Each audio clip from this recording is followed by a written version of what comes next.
ओम सभी को नमस्ते। मंत्रोच्चारण। ओम सहनाववतु सहनौ भुनक्तु सह वीर्यं करवावहै तेजस्विनावधीतमस्तु मा विद्विषावहै। ओम शांति शांति शांति। शतपथ ब्राह्मण की कक्षा संख्या 89 है।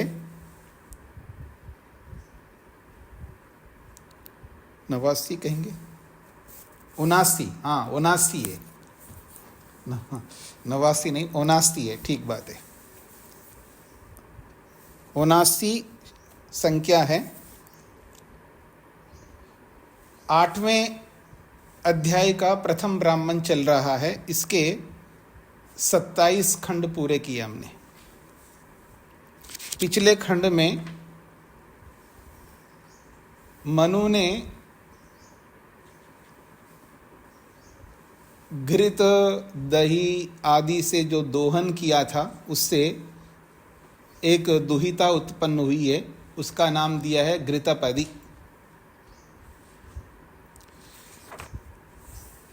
आगे बढ़ते हैं। 28वां जो खंड है, कहा जा रहा है ये इमं यज्ञम अवान ये च यज्ञपतिम वर्धान इति।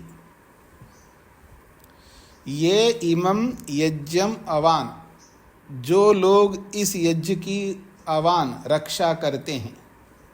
अवान जो है क्रियापद है। ये च यज्ञपतिम वर्धान, और जो लोग इस यज्ञ के स्वामी यजमान को वर्धान बढ़ाते हैं।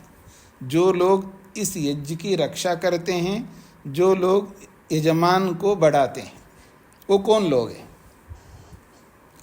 तो कहते हैं एते वै यज्ञम अवंति ये ब्राह्मणाः शुश्रुवांसः अनुचानाः। कहते हैं एते वै यज्ञम अवंति ये ब्राह्मणा, ये जो ब्राह्मण है, ऋत्विक गण हैं, यही तो यज्ञ की रक्षा करते हैं। एते वै यज्ञम अवंति, यही लोग जो है यज्ञ की रक्षा करते हैं। कौन है वो? ये ब्राह्मणा, जो ब्राह्मण हैं। कैसे हैं वो ब्राह्मण? शुश्रुवांसः, जो सुनते हैं, श्रवण करते हैं, जो वेद का श्रवण करते हैं, वेद को सुनते रहते हैं, तभी तो श्रुति कहलाती है। और अनुचानः, केवल सुनते ही नहीं है, सुनाते भी है, अर्थात पढ़ाते भी हैं। तो ये वो जो ब्राह्मण हैं, वो ऋत्विक गण हैं, जो यज्ञ की रक्षा करते हैं। वो लोग वेद को पढ़ते हैं। शुश्रुवांसा का मतलब है पढ़ते हैं, और अनुचाना का मतलब है पढ़ाते हैं।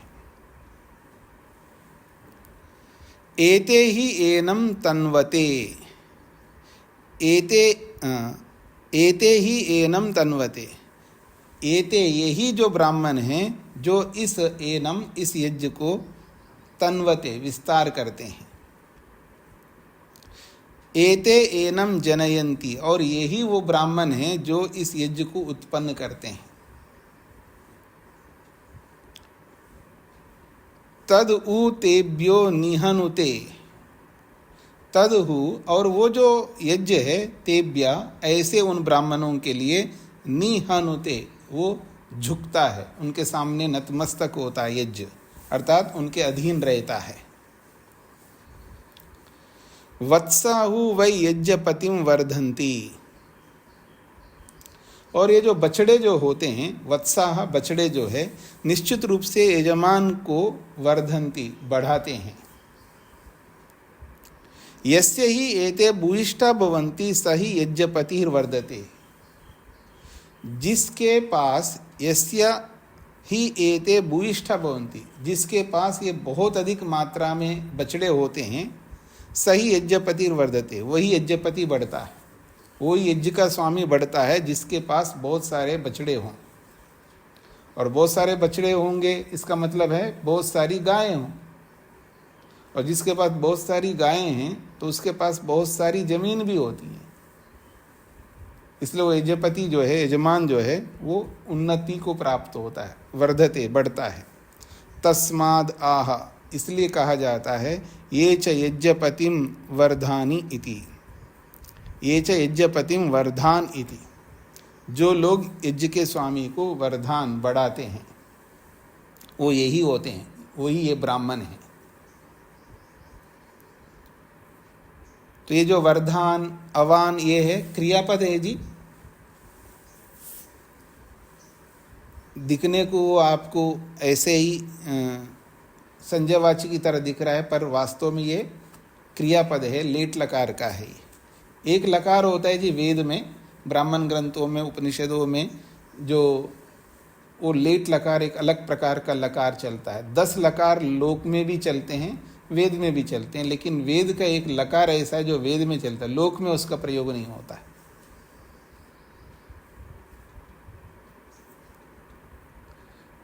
जैसे भू धातु है, भवती बनता है लोक में, तो वो भू धातु का अगर लेट लकार में बनाएंगे तो उसके बहुत सारे रूप बन जाते हैं। उसमें भवन भी एक रूप बन जाएगा लेट लकार। जैसे ये अवान है ना, तो अवान भी बनता है, अवन भी बनता है, तो भवन भी बनता है, भवान भी बनता है। वो लेट लकार में ऐसा प्रयोग होता है। आगे बढ़ता हूं जी मैं। 29वां खंड है। उपहूते द्यावा पृथ्वी पूर्वजे ऋतावरी देवी देवपुत्रे इति। द्यावा पृथ्वी उपहूते, द्युलोक और पृथ्वीलोक को बुला ली या बुलाया जाता है, आह्वान किया जाता है यज्ञ के माध्यम से, ईड़ा के माध्यम से। पूर्वजे, जो कि पहले से ही उत्पन्न है, यानी पहले से ही विराजमान है, जो पहले से ही विराजमान जो द्युलोक और पृथ्वीलोक है, उनका आह्वान किया जाता है।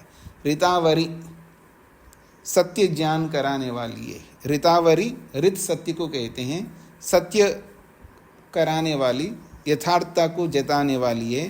देवी देवपुत्रे, क्योंकि देव ही पुत्र है जिसके, ऐसी देवी है। ऐसे द्यावा पृथ्वी ऐसे देवी हैं जिनके पुत्र देव होते हैं। तद इमे द्यावा पृथ्वी उपवयते,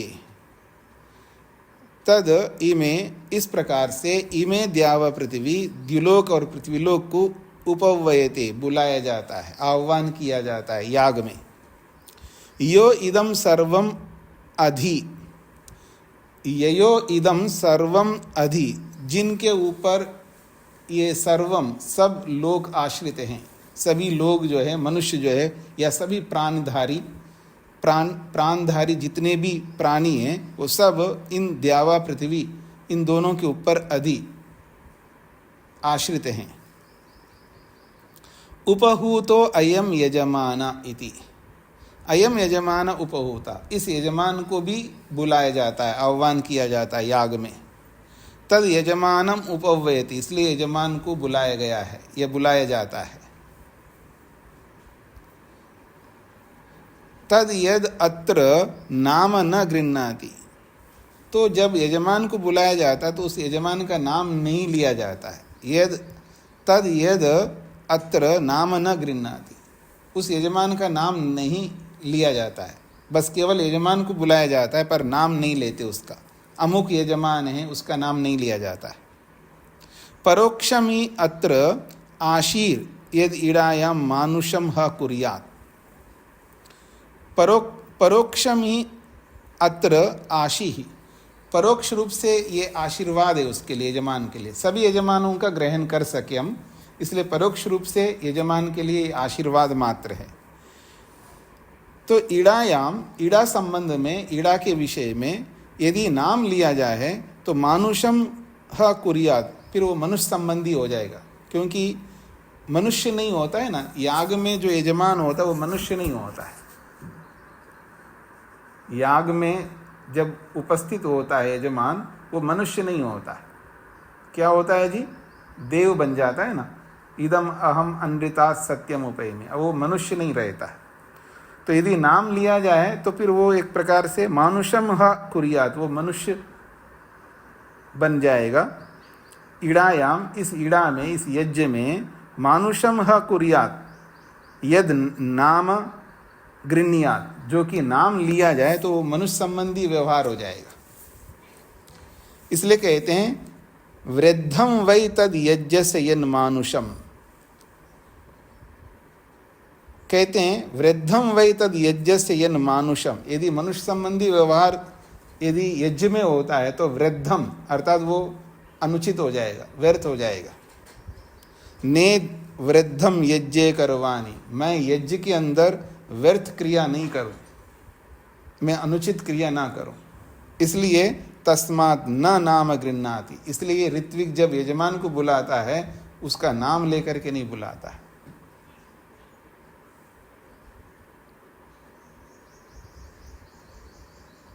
हाँ जी, यजमान को बुलाइए, यजमान यहाँ बैठे, यजमान खड़े हो जाएं, बस ऐसा बोलना होता है।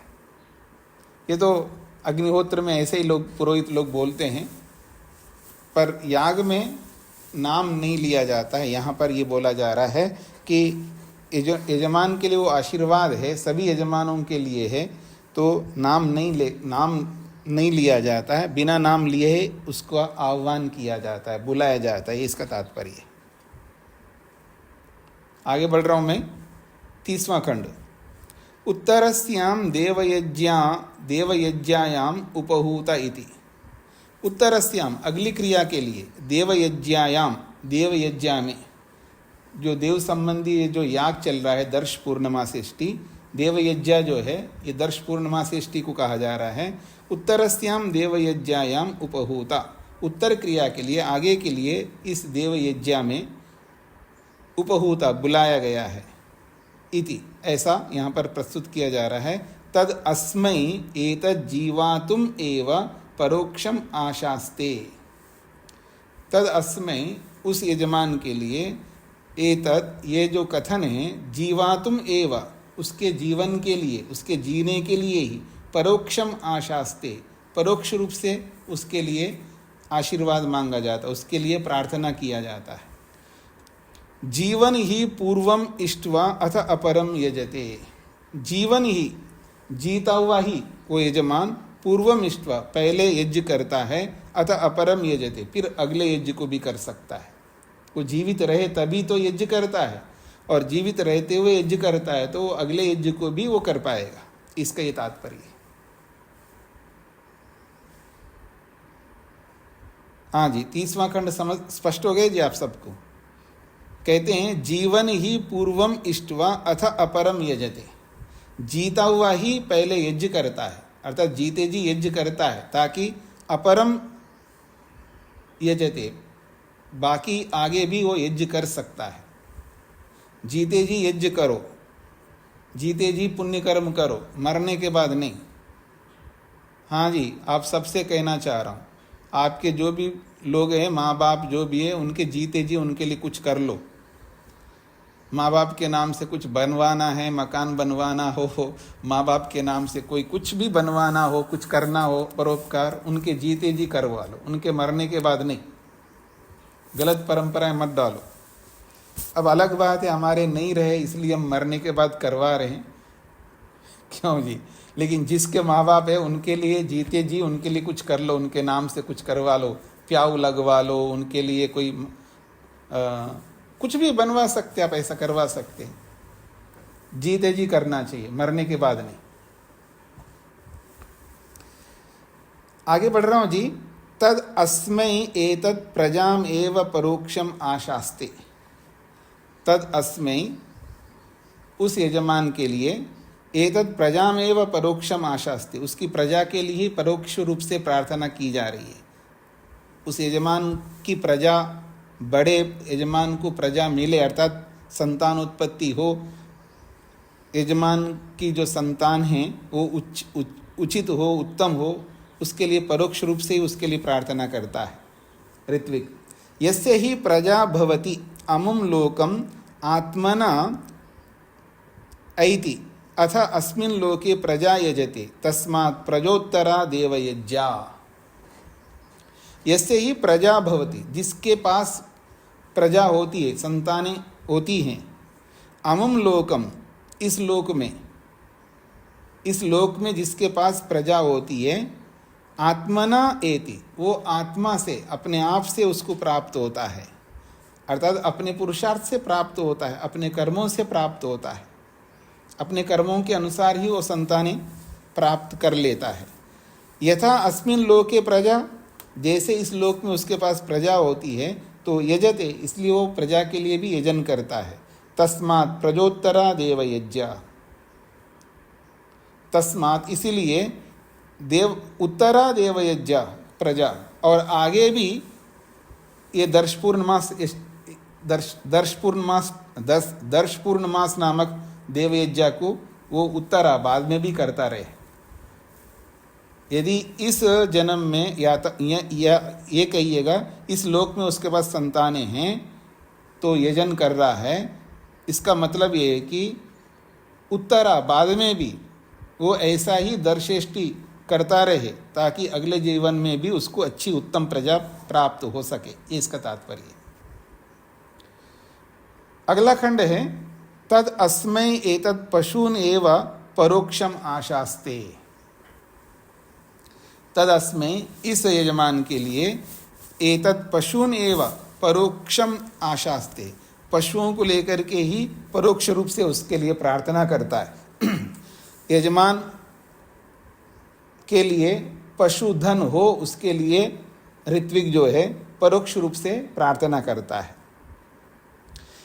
यस्य ही पशवो भवन्ति स पूर्वम इष्ट्वा अतः परम यजते, जिसके पास पशु होते हैं तभी तो यजन करता है।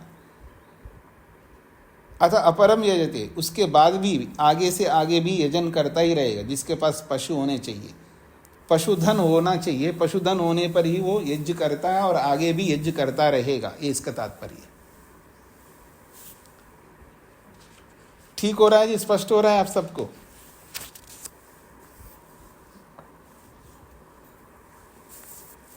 अरे आपके पास पशुधन नहीं है तो कोई बात नहीं, जहाँ जहाँ भी गौशाला हो वहाँ पर कुछ पशुधन प्राप्त करवा दो। क्या आप नहीं पाल सकते तो गौशाला में दे देना कहीं, ताकि वो लोग पालन करेंगे पशुओं को, गायों को। आगे बढ़ रहा हूँ जी। 33वां खंड, भूयसी अविष्करणे उपहूता इति। अविष्करणे भूयसी उपहूता, हवि बनाने के लिए, अविष्करणे हवि बनाने के लिए, भूयसी अधिक से अधिक, उपहूता बुलाया जाता है यजमान को। तदस्मै एतत् जीवातुम एव परोक्षम आशास्ते। तदस्मै, ऐसा जो है उस यजमान के लिए, एतद, ये जो कथन किया जाता है, अविष्करणे उपहूता, हवि बनाने के लिए जो बुलाया जाता है, जीवातुम एव, उसके जीने के लिए ही, परोक्षम आशास्ते, परोक्ष रूप से उसके लिए प्रार्थना करता है ऋत्विक। जीवन ही पूर्वम इष्ट्वा अतः भूयो भूय एव अविष्करोति। जीवन ही, जीते हुए ही, पूर्वम इष्ट्वा, पहले यज्ञ करता है आदमी, जीते जी यज्ञ करता है, अतः भूयो भूय एव अविष्करोति, और उसके आगे अधिक से अधिक हवि बनाता ही रहेगा और यज्ञ करता रहेगा। आगे से आगे हवि बनाता जाएगा और यज्ञ करता जाएगा, तो जीते ही वो यज्ञ करता रहता है। तो जो व्यक्ति जीते जी यज्ञ करता जाता है तो वो आगे आगे हवि बनाने में लगा रहता, और अगला यज्ञ करूँगा, एक यज्ञ हो गए जी, अब आगे भी करूँगा और आगे भी करूँगा, उसको इस तरह का आशीर्वाद प्राप्त होता है। एक प्रकार से ऋत्विक जो है उसके आगे के जीवन को भी सुधार रहा होता है, यज्ञ करवाता हुआ, यज्ञ करता हुआ। आगे बढ़ता हूं मैं। तद अस्मा एतद प्रजामेव परोक्षम आशास्ते। तद अस्मै एतद प्रजामेव परोक्षम आशास्ते। तद अस्मै, उस यजमान के लिए ऐसी जो क्रिया कर रहा है, प्रजामेव परोक्षम आशास्ते, उसकी प्रजा के लिए ही वो आशीर्वाद मांगता है, प्रार्थना करता है परोक्ष रूप से।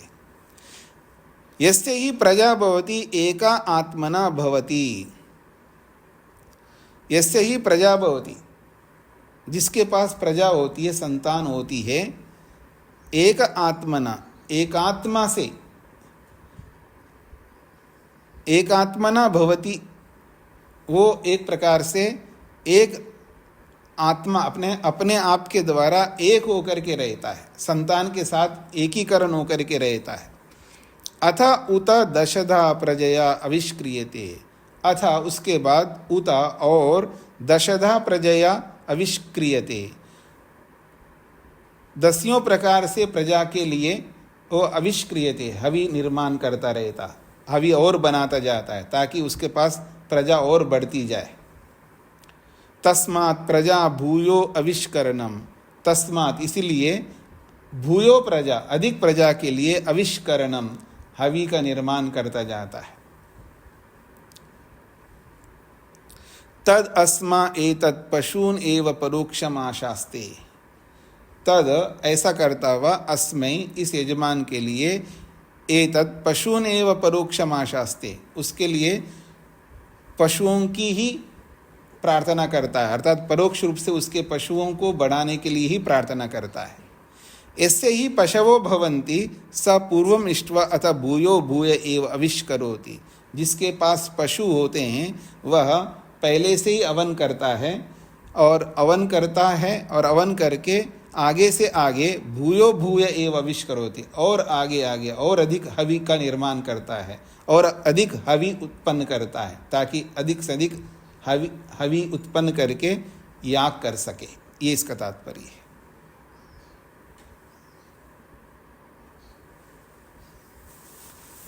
आगे बढ़ रहा हूं जी। एषा वा आशी, ये सब जो है एक प्रकार से यजमान के लिए आशी, आशीर्वाद है। आशीर्वाद बहुत महत्वपूर्ण होता है जी, पर केवल आशीर्वाद ही प्राप्त नहीं करना होता है, उस आशीर्वाद के अनुसार क्रियाएं भी करनी चाहिए।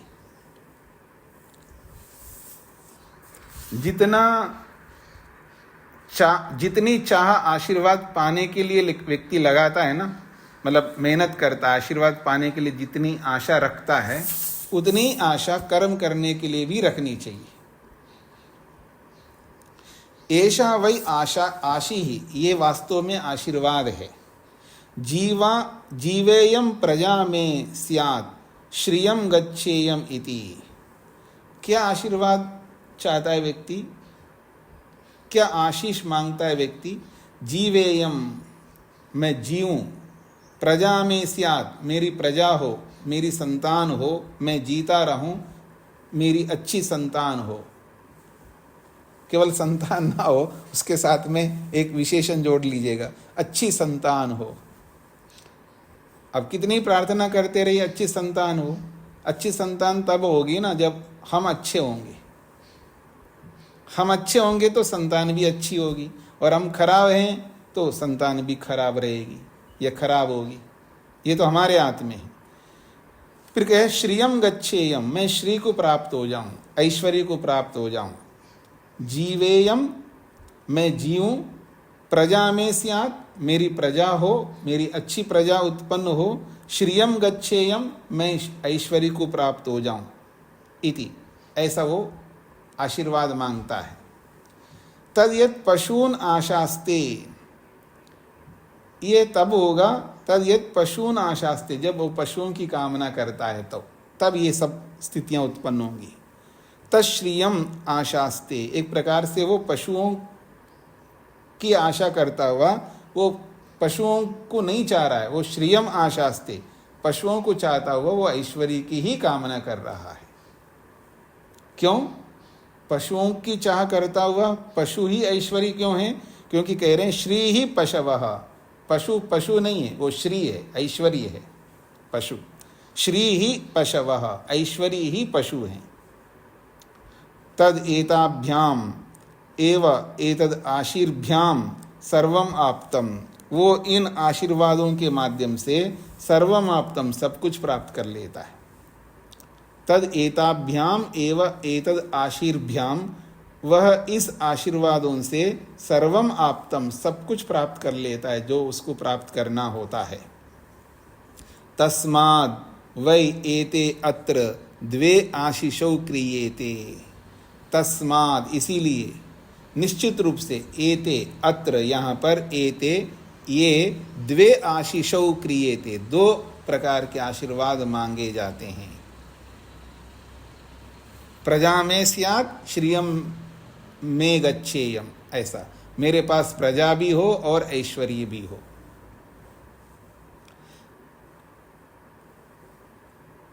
आगे बढ़ रहा हूं जी। देवा में इदम हविर्जुषंताम इति। देवा में इदम अविर्जुषंताम, देवलोग जो है मेरे इस हवि को जुषंताम, सेवन करे। मैं जो भी हवि दे रहा हूं याग में, यज्ञ में, मैं इदम हवि, मेरा जो ये हवि है, ये जो आहुति है, जो भी मैं हवि के रूप में दे रहा हूं आहुति, देवा जुषंताम, देवलोग जो है इसको सेवन करे, प्राप्त करे।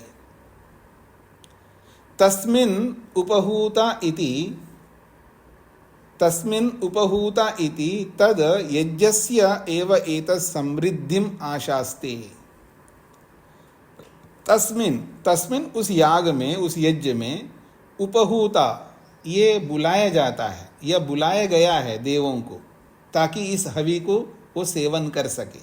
तो तस्मिन् उस याग में, उपहूतः बुलाया गया है, किनको? देवों को। किस लिए?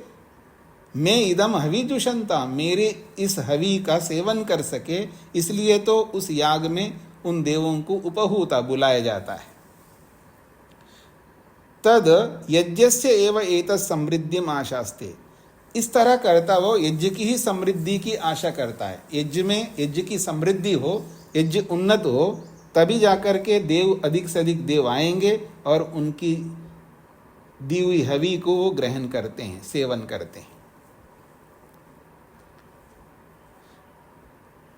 यदि ही देव अविर्जुषन्ते तेन ही महज्जयति। कहते हैं यदि ही देवा हविर्जुषन्ते, यदि देव लोग हवि का सेवन करते हैं याग में, तेना, उस हवि के सेवन से, महज्जयति, बहुत बड़ी चीजों को जयति, जीत लेता है। मतलब महज्जयति, देखिएगा, बहुत बड़ी जीत हो जाती है उसकी, बहुत उत्तम बड़ी जीत होती है। यदि देव लोग याग में आकर के हवि का सेवन करते हैं तो महज्जयति, वो बहुत बड़ी जीत जीत लेता है। बड़ी जीत क्या जीत लेता है जी? स्वर्ग को जीत लेता है, और क्या है, क्योंकि याग होता ही स्वर्ग के लिए, तो स्वर्ग को जीतना ही बहुत बड़ी बात है। तो महज्जयति का मतलब है बहुत बड़ी चीज को जीत लेता है, अर्थात स्वर्ग को जीत लेता है। तस्माद् आहा जुषंतामिति, इसलिए तो कहा जाता है देवों मेरे इस हवि को सेवन करो, जुषंताम, सेवन करो।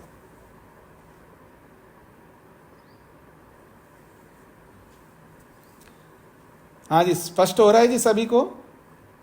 ताम वै प्राश्नन्ति एव, ताम, उस ईड़ा को, उस हवि को, प्राश्नन्ति एव, खाते ही ये देव लोग।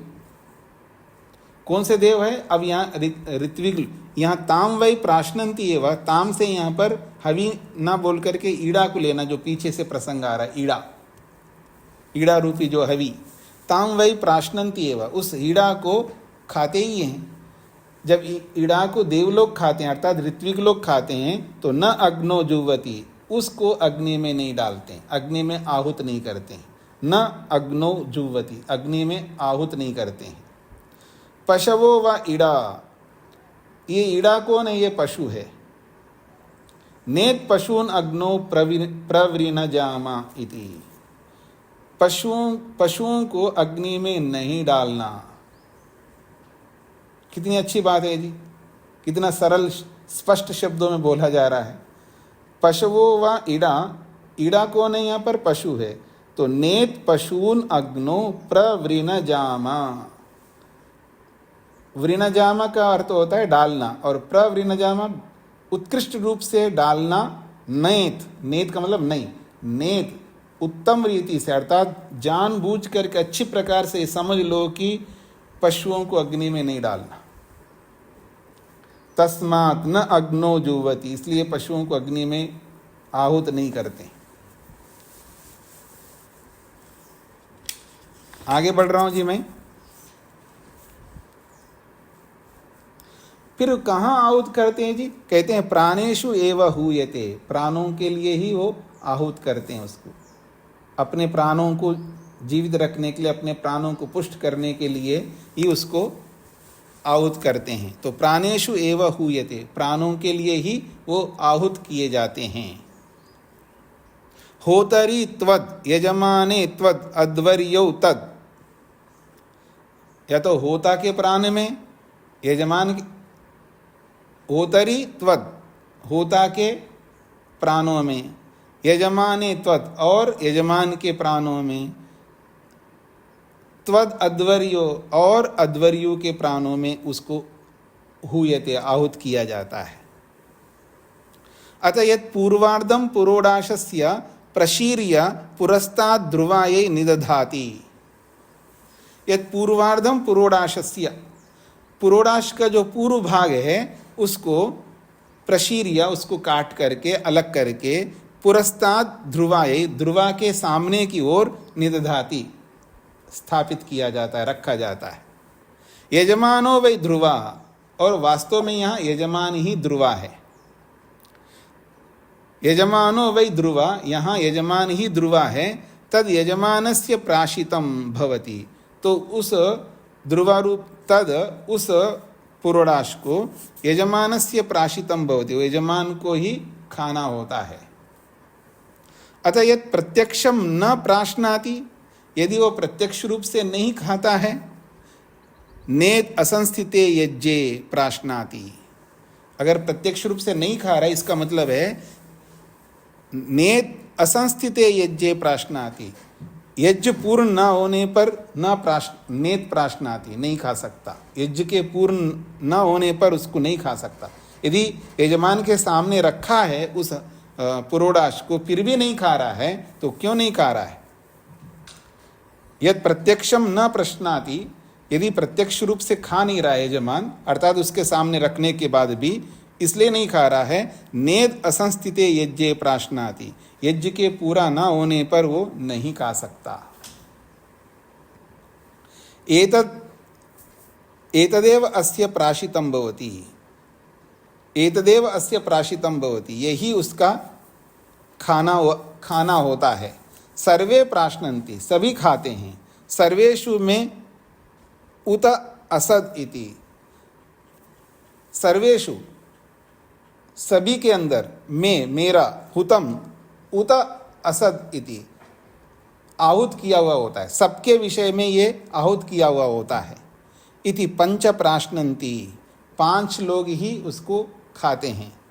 पशवो व ईड़ा, और यहाँ ईड़ा पशु कहलाता है, और पांगता वही पशवा, और पशु के भी 5 प्रकार के विशेष अंग होते हैं। तस्मात् पंचा प्राश्नन्ति, इसलिए 5 ऋत्विकगण ही उसको खाते हैं, उस ईड़ा को, क्योंकि उस ईड़ा को 5 भाग करते हैं। पीछे बताया था ईड़ा के 5 भाग करते हैं, इसलिए 5 लोग ही उसको खाते हैं। हाँ जी, चंद्र के नाम से हाथ खड़ा हुआ है, क्या पूछना है जी? जी नमस्कार शास्त्री। हाँ जी जी, मैं ये पूछना चाह रही थी कि ये अध्वर्यु के कानों में उसे डाला जाता है जी, इसको समझाएंगे जी? अध्वर्यु के कानों में कहाँ बोला? अध्वर्यु के कानों में डाला जाए, ये प्राणों के लिए ही उसको आहूत करते हैं। अध्वर्यु के कानों में उसे डाला जाता है, इसका कुछ नहीं, कानों में डाला जाता है कहाँ बोला है मैंने? अच्छा, प्राणों में बोला है, प्राण। हाँ ओके ओके, हाँ जी, अध्वर्यु के प्राण के लिए, अर्थात अध्वर्यु का, अब अध्वर्यु उसको खाएगा, अध्वर्यु के प्राण पुष्ट होंगे यजमान के प्राण के लिए, यानी प्राणेषु एव हुयते, प्राणों में ही हुईत आहूत किया जाता है। प्राणों में, कानों में नहीं, प्राणों में आहूत किया जाता है। तो प्राण का मतलब जी, पशु किसको बोलते हैं जी? पशु मतलब इसमें जो पशु शब्द आया उसको समझाएंगे? पशु यजमान को बोला जाता है जी।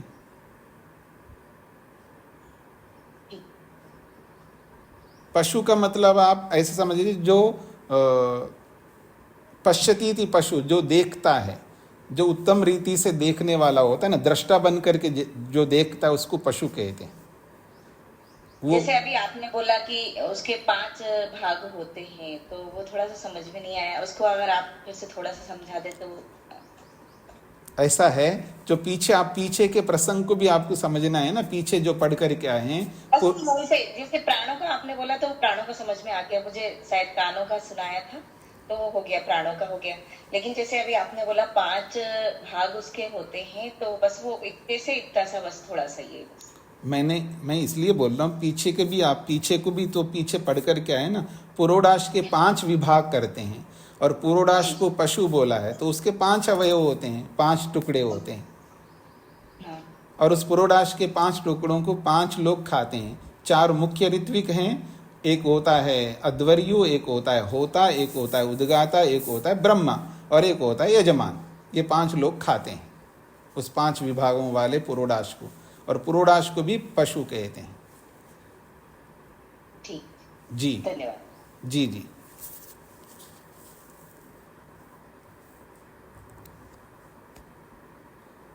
तो कहते हैं सर्वेषु, सर्वे प्राश्नन्ति, सभी खाते हैं, सर्वेषु सभी में मैं हुता असद इति, सबके लिए ही मैं मुझको हुता असद आहूत किया गया है। पंच प्राश्नन्ति, 5 लोग उसको खाते हैं। पशवो व ईड़ा, और ईड़ा पशु होता है। पांगतवै पशवः, और पशु के अंग भी 5 होते हैं। और जो वास्तव में जो पशु होते हैं उस पशु के अंदर भी 5 विशेष अंग होते हैं।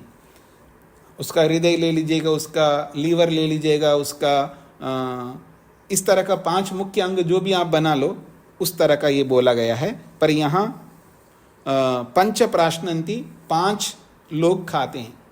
4 मुख्य ऋत्विक होते हैं और एक यजमान होता है। ये 5 लोग उस पुरोडाश को खाते हैं।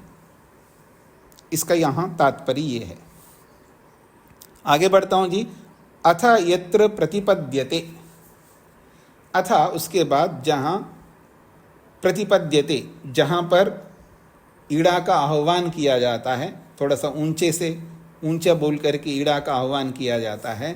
चतुर्धा पुरोडाशम कृत्वा बरिशदम करोति, ये जो 5 लोग खाते हैं इसको, तो 5 लोग जो खाते हैं वो 5 को बताया जा रहा है यहाँ पर। चतुर्धा पुरोडाशम कृत्वा बरिशदम करोति, पुरोडाश के 4 भाग करके बरिशदम करोति, बरी के ऊपर यानी वो जो दर्भ बिछा हुआ रहता है वहाँ पर उसको रखता है।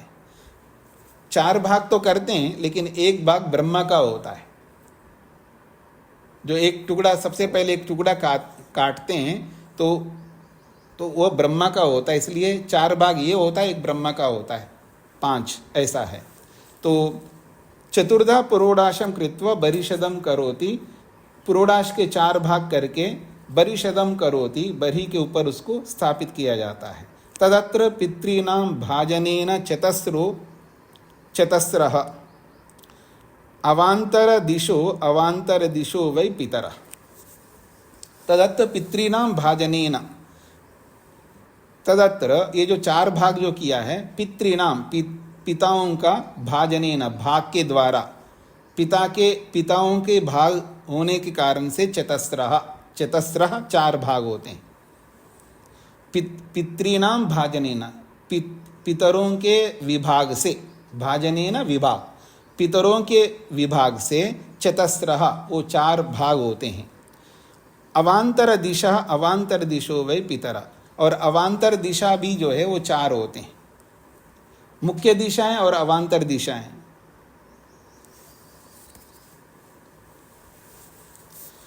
तो अवांतर दिशो वै पितरा, और ये पितर जो है इनको अवांतर दिशा के नाम से बोला जाता है। तस्मात् चतुर्धा पुरोडाशम कृत्वा बरिशदम करोति, इसलिए पुरोडाश को 4 विभागों में तोड़ करके या काट करके विभाग करके बरिशदम करोति, बरिश के ऊपर यानी बरही के ऊपर, दर्भ के ऊपर उसको स्थापित किया जाता है, रखा जाता है। अथ यत्र आह उपहूते द्यावा पृथ्वी इति, और जहाँ पीछे बोला था कि द्यावा पृथ्वी उपहूते, जहाँ द्युलोक और पृथ्वीलोक का आह्वान किया जाता है, तद अग्नींद्र आदधाति, तद अग्नींद्र, अग्निध, वो अग्निधे आदधाति, वो अग्नि के लिए स्थापित किया जाता है, अग्नित के लिए। तद अग्नित प्राश्नाति, उसको अग्नित जो है उसको प्राश्नाति खाता है। उपहूता पृथ्वी माता, उपहूता पृथ्वी माता उपमाम पृथ्वी माता हवयता। तो कह रहे हैं उपहूता पृथ्वी माता, पृथ्वी रूपी माता का आह्वान होता है। उप और माम पृथ्वी माता अवयताम, और माम मुझ यजमान को भी पृथ्वी माता आह्वान करे। अग्नि अग्निंद्रात स्वाहा, अग्नि अग्निंद्रात स्वाहा, अग्निंद्र से अग्नि का या अग्निंद्र के माध्यम से अग्नि का स्वाहा, अग्नि को आहुत किया जाता है। अग्निंद्र के माध्यम से अग्नि को वो आहुत किया जाता है, अर्थात एक प्रकार से ये जो अग्निंद्र खाता है वो अग्नि के लिए ही होता है। वो उपहूतो द्यौः पिता, उपहूतः द्यौः पिता, ऐसा अर्थ होगा। और द्युलोक रूपी पिता का भी वहां पर उपहूता आह्वान किया गया है। उपमाम द्यौः पिता हावयताम, तो केवल द्युलोक रूपी पिता को ही आह्वान मत करो, माम द्यौः पिता आह्वयताम, मुझ सहित द्युलोक रूपी पिता का भी वहां आह्वान करो, यानी मुझे छोड़ करके नहीं, यजमान को छोड़ करके नहीं। ऐसा ही पीछे बोला था ना, उसी को यहाँ पर उपसंहार के रूप में बोला जा रहा है। पहले कहा द्यौः पिता का आह्वान किया गया है, केवल द्यौः पिता का आह्वान मत करो, पिता द्यौः के साथ साथ मुझका भी आह्वान करो, इसका ये तात्पर्य है। अग्नि ही अग्निंद्रात स्वाहा इति, अग्निंद्र के माध्यम से अग्नि का ही वहां, यानी अग्नि ही अग्निंद्र के माध्यम से स्वाहा किया जा रहा है, यानी आहुत किया जा रहा है। जिसको अग्नित खा रहा है वो अग्नि के लिए ही खा रहा है। तो अग्नि ही अग्निंद्रात स्वाहा, अग्निंद्र से अग्नि का ही स्वाहा किया जा रहा है। इति द्यावा पृथिव्यो, द्यावा पृथिव्योः वा एषा यद अग्निंद्रः, तो कहते हैं द्यावा पृथिव्यो, द्युलोक और पृथ्वी लोक का ही ये एषा यद अग्नि, ये जो अग्नि है वो द्युलोक और पृथ्वीलोक की ही अग्नि है। तस्माद एवं प्राश्नाति, इसलिए वो अग्निंद्र इस प्रकार से वो खाता है उसको, यानी वो अग्निंद्र जो है द्युलोक और पृथ्वीलोक का प्रतिनिधि है, इसलिए वो स्वयं खा रहा है, अग्नि में नहीं डाल रहा है। वो अग्नि रूप है अग्नित, और वो द्युलोक और पृथ्वीलोक का प्रतिनिधि है, इसलिए अग्नित ही खाता है। इसलिए तस्माद एवं प्रश्नाति, इसलिए वो अग्नित ही इस प्रकार अपने आप को अग्नि स्वरूप बना करके खाता है, ये इसका तात्पर्य है। आगे बढ़ूं जी। अतः यत्र आशीषम आशास्ते, जहां आशीर्वाद को लेकर के प्रार्थना की जाती है, जब यजमान जो है अपनी आशीर्वाद को लेकर के प्रार्थना करता है, अपना आशीर्वाद मांगता है ऋत्विकों के माध्यम से। अतः यत्र आशीषम आशास्ते, जहाँ यजमान आशीषम आशीर्वाद को आशास्ते मांगता है, आशीर्वाद की प्रार्थना करता है, तज्जपति, वो ऐसे ही मांगता नहीं है, वो तज्जपति उस आशीर्वाद वचन का जप करता है, अर्थात बोलता है, मन में उसका उच्चारण करता है या उपांशु उच्चारण करता है। क्या? मयि इदम इंद्र इंद्रियम ददातु, मयि इदम इंद्र इंद्रियम ददातु, मयि मुझ में, इदम इंद्र यह इंद्र, इंद्रियम ददातु इंद्रियों की शक्ति धारण कराए, मेरे अंदर इंद्रियों की शक्ति इंद्र धारण कराए। अस्मान रायो मगवानः सचंताम, हमें अस्मान, हमें मगवानः राय, ऐश्वर्य रूपी राय को सचंताम प्राप्त कराएं या प्राप्त हो, यानी हमें ऐश्वर्य रूपी सुख प्राप्त हो जाए। मघवानः रायः, राय कहते हैं जी ऐश्वर्य को, और मघवान का मतलब है सुखकारी ऐश्वर्य, सुखदायक ऐश्वर्य ऐसा कह सकते। मघवानः रायः सुखकारक ऐश्वर्य अस्मान सचंताम हमें प्राप्त हो। अस्माकं सन्तु आशीषः सत्या, अस्माकं सत्या आशीषा सन्तु, हमारे लिए या हमें सत्य आशीर्वाद प्राप्त हो। न सन्तु आशीषा, हमारे लिए आशीर्वाद हो या आशीर्वाद प्राप्त हो सके। इति आशीषाम एव एषा प्रतिग्रह, ये आशीर्वाद की ही प्रतिग्रह, अर्थात जब आशीर्वाद प्राप्त होता है उस आशीर्वाद को प्रतिग्रह ग्रहण करना चाहिए। आशीर्वाद तभी ग्रहण होता है जब हम उस तरह का मेहनत पुरुषार्थ करें। आशीर्वाद देने वाले तो आशीर्वाद देते हैं, पर उस आशीर्वाद को प्रतिग्रह करना होता है। प्रतिग्रह का मतलब होता है लेना। देना सरल है, लेना बहुत कठिन होता है।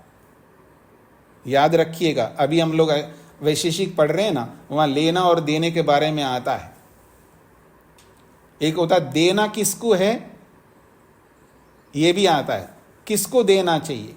जो भी हम देते हैं, पैसा देते हैं धन के रूप में, या गाय देते हैं, कपड़े देते हैं, मकान देते हैं, कुछ भी ऐश्वर्य देते हैं किसी को, तो किसको देना चाहिए, ये भी एक प्रसंग आता है। वहाँ लंबा प्रसंग वैशेषिककार ने दिया है। और प्रतिग्रह का मतलब लेना, क्या लेना चाहिए, कौन ले और किसका लेना चाहिए, किसका लेना चाहिए और कौन ले, इसका वहाँ पर व्यापक रूप से समझाया गया है। उसी को यहाँ पर बोला जा रहा है। आशीषाम एव एष प्रतिग्रह, आशीर्वाद को ही प्रतिग्रह ग्रहण करना होता है। तो वो कौन ग्रहण कर सकता आशीर्वाद को? ऐसे ही आशीर्वाद देने वाले तो बहुत बड़ी बड़ी बातें बोलता है, बड़ा अच्छा आशीर्वाद दे रहा होता है, लेकिन उसको ग्रहण करने वाला नहीं होता है। वो ऐसे आशीर्वाद ग्रहण नहीं होता है, उसको ग्रहण करने के लिए मेहनत पुरुषार्थ करना होता है। तो कहते हैं तद या एव अत्र ऋत्विजः यजमानाय आशीषा आशासते। तद या एव अत्र ऋत्विजः यजमानाय आशीषा आशासते, जो यहाँ ऋत्विक लोग यजमान के लिए जो आशीर्वाद की प्रार्थना करता है, अर्थात आशीर्वाद यजमान के लिए प्राप्त हो, उसके लिए जो आशासते प्रार्थना करते हैं। ता एव एतद प्रतिगृह्य आत्मन कुरुते, और वही आशीर्वाद आत्मन प्रतिगृह्य कुरुते, अपने अंदर वो धारण कर पाता है जिसके लिए वो मेहनत पुरुषार्थ करता है।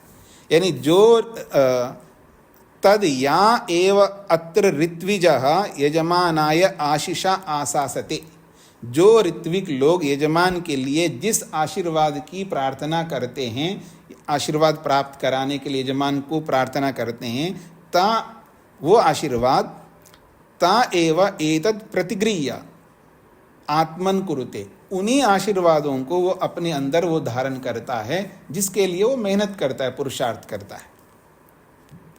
अतः पवित्रयोर मार्जयन्ते, ये सब हो गया जी, आशीर्वाद भी दे दिया है। अतः पवित्रयो मार्जयन्ते, पवित्रों से वो मार्जन करता है, अपने आप को शुद्ध करता है, पवित्र करता है पवित्रों से।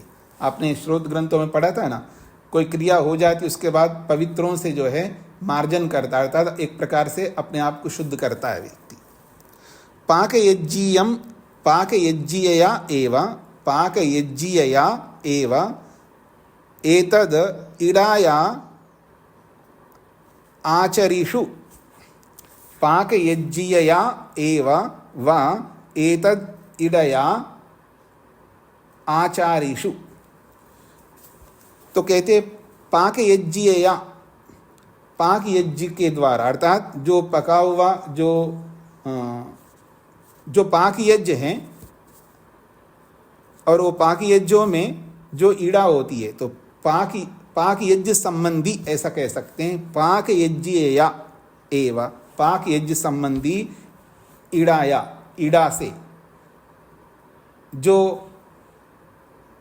पाक यज्ञीय जो ईड़ा है उसका आचार्यशु, उसका जो भक्षण किया गया, आचार्यशु का मतलब है जिसका भक्षण, पाक यज्ञीय ईड़ा का जो भक्षण किया गया है उसके बाद पवित्र पूता, और पवित्र से पवित्र हुए, क्योंकि जो पाक यज्ञी ईड़ा का जब भक्षण करते हैं उसके बाद में पवित्रों से अपने आप को शुद्ध करना होता है। तो शुद्ध कर लिया है तो उसी बात को यहाँ पर आगे लिखा है, पवित्रयो मार्जयन्ते, जो कहा था पवित्रों से अपने आप को शुद्ध करते हैं। क्यों शुद्ध करते हैं उसको बताया, पाक यज्ञेया एव व एतद ईड़ाया आचार्येषु, क्योंकि पाक यज्ञीय ईड़ा का ही उन्होंने आचार्येषु भक्षण किया था, इसलिए पवित्रों से उनको शुद्ध करते हैं अपने आप को। जब पवित्रों से शुद्ध किए हैं तो पवित्र पूता, पवित्रों से शुद्ध हुए। यद अतः ऊर्ध्वम, इसके आगे की क्रिया के लिए, असंस्थितम यज्ञस्य, जो यज्ञ का जो बचा हुआ जो कार्य है उसको करने के लिए आगे बढ़ते हैं। तत् तनवामहै, अब उस बचे हुए आगे की यज्ञ की क्रियाओं को हम विस्तार करेंगे। इति, ऐसा कह करके तस्मात् पवित्रयोर मार्जयन्ते, इसीलिए आगे यज्ञ की बची हुई क्रियाओं को करने के लिए वो अपने आप को पवित्रों से मार्जयन्ते, पवित्र करते हैं। ये बात स्पष्ट हो रही जी आप लोगों को? मेरी ओर देखिएगा। मान लीजिएगा ऋत्विकों को ईड़ा भक्षण करना होता है, ईड़ा भक्षण कर लिया, ईड़ा भक्षण कर लिया, इसका मतलब अशुद्ध हो गया। अब वो पवित्रों से अपने आप को शुद्ध करते हैं, हाथ थोड़ा सा साफ करते हैं, फिर पवित्र जो दर्भ होता है उससे अपने आप को शुद्ध करते हैं, अब आगे की यज्ञ की क्रियाओं को कर सके, ये इसका तात्पर्य है। अथ ते पवित्रे प्रस्तरे अपि सृजति, उसके बाद ते वे पवित्रे, वो पवित्रों को प्रस्तरे अपि सृजति, प्रस्तर पर रखते हैं, अर्थात जो दर्भ बिछा हुआ है वहाँ पर रखते हैं, जो आसन बिछा हुआ है वहाँ पर उस पवित्रों को रखते हैं। यजमानो वै प्रस्तरः, और यहाँ पर यजमान को भी आप प्रस्तर कह सकते हैं। यजमानो वै प्रस्तरः, यजमान को भी आप प्रस्तर कह सकते हैं, अर्थात यजमान को अपने आप शुद्ध समझ सकते हैं, पवित्र समझ सकते हैं। प्रस्तर का मतलब यहाँ पर दर्भ जो बिछा हुआ रहता है उस दर्भ को भी प्रस्तर कहते हैं। तो यहाँ पर यजमान को ही दर्भ कहा जा रहा है, अर्थात यजमान अपने आप शुद्ध है, ऐसा कहना चाह रहे हैं। यजमानो वै प्रस्तरा प्राणोदानो पवित्रे यजमाने, प्राण और उदान के माध्यम से, प्राण और उदान को अपने वश में रखने के कारण से पवित्रे यजमाने, यजमान अपने आप पवित्र हैं। तत् प्राणोदानो दधाति, इस प्रकार से प्राण और उदान को वो यजमान दधाति, धारण करता है। तस्मात् ते पवित्रे, इसलिए वो उसका प्राण और उदान जो है पवित्र कहलाते हैं। प्रस्तरे अपि सृजति, इसलिए उन दर्भों को भी प्रस्तर पे रखा जाता है। और जो प्रस्तर दो होते हैं, वो पवित्र जो है वो दो होते हैं, और वो दो एक प्रकार से प्राण और उदान के समान है, और वो यजमान उन प्राण उदान को धारण करता है। तो वो दर्भ भी यजमान के लिए होते हैं, एक प्रकार से उन दर्भों को यजमान धारण करता है। इसलिए जब कार्य पूरा हो गया तो प्रस्तरे अपि सृजति, वो जो बिछा हुआ रहता है वहाँ पर उसको रख देता है, उस दर्भ पर वो स्थापित करता है, ये इसका तात्पर्य है। ये खंड पूरा हो गया जी। हाँ, ब्राह्मण भी पूरा हो गया, पहला ब्राह्मण पूर्ण हो गया जी। तो आज इतने ही रखते हैं जी। आप में से कुछ लोग कुछ सोचा है जी, वो जो एक क्या कहते हैं शिविर के लिए सूचना दी गई थी आप लोगों को, आप में से कुछ लोगों ने सोचा है शिविर के लिए? कोई बता सकते हैं कौन कौन शिविर के लिए सोचे हैं? रामचरण जी बोलिए। सहमति दे दी आचार्य जी, नाम लिखवा दिया। अच्छा, लिखवा दिया। अच्छा, ये वेद प्रिया जी ने भी लिखवा दिया, पुष्पेंद्र जी ने भी लिखवाया। ठीक है, 3 लोग लिखवाएं इस ग्रुप में से। ठीक है, प्रभुलाल जी ने भी, ठीक है। 4, क्योंकि शिविर में यदि लोग कम होंगे तो पैसे बढ़ जाएंगे आपके। ज़्यादा लोगों, हमने 20 कमरे के लिए माना, कम से कम 20 कमरे, तो 20 कमरे का मतलब है 40 लोग होने चाहिए। एक कमरे में 2 लोग रहेंगे। कोई एक कमरे में एक व्यक्ति भी रह सकता है, पर 2 लोगों का पैसा एक व्यक्ति को लगेंगे।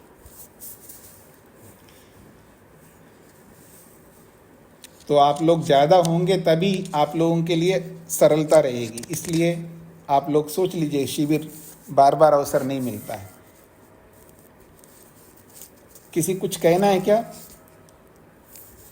बोल सकते हैं आप में से कोई कुछ कहना चाहते हो, क्योंकि 4 ही हाथ हैं खड़े हैं जो शिविर में भाग लेना चाहते हैं। जी, उमा जी को क्या कहना है? स्वामी जी, मैं शिविर में कुछ और पूछना चाहती थी। हाँ जी, बोलिए। ये गौदान का जैसे हम लोगों में एक करते हैं जी, तो इसका मैंने वैदिक साहित्य में कहीं वर्णन नहीं देखा कि ये जरूरी होता है या नहीं होता। दान करना जरूरी है जी। चाहे आप गाय का दान करो, चाहे पैसे का दान करो, कपड़ों का दान करो, कुछ भी दान करो। कोई अलग से स्पेशल गाय का ही दान करना ऐसा कोई नहीं है। बस दान करना चाहिए, जिसको जो आवश्यकता है उसका दान करना चाहिए, बस इतना है। जी, धन्यवाद। जी जी। हाँ जी, और किसी कुछ कहना है जी? नमस्ते स्वामी जी वैसे योगेश जी ने ग्रुप बनाया है योग शिविर का, जी। उसमें लगभग 15 लोग जुड़ चुके हैं। नहीं, अभी डाटा बढ़ गया, 18 लोग जुड़े हैं अभी। हाँ जी। हाँ, तो विशेष जानकारी तो योगेश जी दे पाएंगे कितने जुड़े हैं? हाँ, तो मान लीजिए 20 लोग भी मानेंगे तो 10 कमरे, तो पैसे बहुत बढ़ जाएंगे। फिर वो 20 कमरे के हिसाब से जो पैसा लगाया उन्होंने, तो अगर 20 लोगों का ही करेंगे तो पैसा बढ़ जाएगा उनका। जी जी जी। कम से कम 40 लोग होंगे ना, तो उसके हिसाब से ये पैसा है। जो पैसा वो ले रहे हैं वो 40 लोगों के हिसाब से, अर्थात 20 कमरों के हिसाब से ले रहे हैं। यदि 10 कमरे ही चाहिए तो जो रूटीन में जो उनका रेट होगा उतना लगेगा। स्वामी जी, हाँ जी। अगर चार्ज बढ़ेगा तो कुछ लोगों के बैकआउट करने की संभावना और बढ़ जाएगी फिर। हाँ, तो फिर तो शिविर ही नहीं होगा ना। फिर तो 5-7 लोगों में क्या शिविर होगा?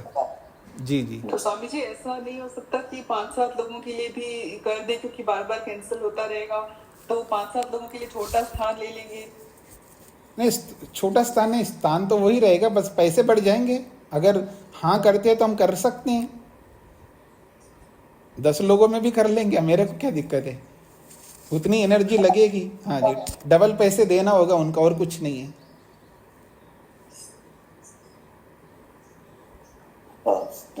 स्वामी जी, किसी को साथ में लेके आ सकते हैं क्या, जो वैदिक परंपरा के ही हैं लेकिन हाँ जी, हाँ जी, हाँ। नहीं, अगर इस परंपरा को जानते हैं, समझते हैं तो ला सकते हैं, बिल्कुल ला सकते हैं। हाँ, तो मैंने बोल ही दिया था पहले, वो आप नाम लिखवा दीजिएगा। आप बिल्कुल अनजान नहीं होना चाहिए। जो हम करेंगे वो अपने हिसाब से चले और नियमों में ना रहे, ऐसा नहीं होना चाहिए। बस इतनी सी बात है। मतलब जिस काम के लिए गए उसी काम को करे, वो घूमने के लिए नहीं जा रहे हम लोग। जी जी स्वामी, ठीक है ना। वो समझ करके आते हैं तो मेरे को आपत्ति नहीं है। जी जी, ठीक है जी, इसको यहीं पर विराम देता हूँ मैं। ओम शांति शांति शांति ही। सभी को नमस्ते।